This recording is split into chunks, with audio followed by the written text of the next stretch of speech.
Courtney, what more do we know about General Cain, the man President Trump wants to be the next chairman of the Joint Chiefs of Staff? Yeah, Jose, he's not really a household name, and frankly, he's not even that well known to people here in the Pentagon.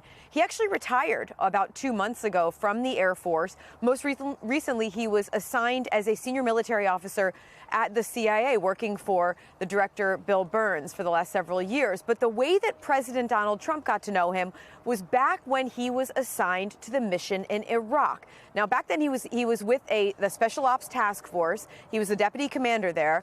And according to the way that President Trump has spoken publicly about it, he got to know him when they had a candid conversation about ISIS, and he won over the president, saying that he could defeat ISIS in a matter of weeks. The way President Trump says it, he says that he told him that he loves him and that he would kill for him. Now, at this point, we have not heard directly from General Cain about whether any of that is true. He will have a confirmation hearing where, Jose, I'm sure he'll get asked those questions. But there are still some procedural hurdles that have to be that the Pentagon has to get through before he can even get there. The first is, as I mentioned, he's retired. They have to bring him back to active duty. He also has not fulfilled several of the congressionally, the legally required requirements to be the chairman of the Joint Chiefs, that being either being the vice chairman, being a combatant commander, or being a service chief. He never served in any of those, but the way the law is written, the president has the authority to waive that requirement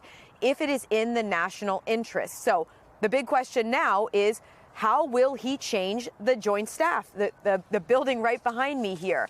Now, he, of course, is replacing General Charles Q. Brown, CQ Brown, who was the chairman for about 16 months. Jose, I have to point out, he was relieved of this job. He did serve as a service chief. He was the Air Force Chief of Staff, and he was appointed to that job by the man who just relieved him, Donald Trump, during his first term. Jose?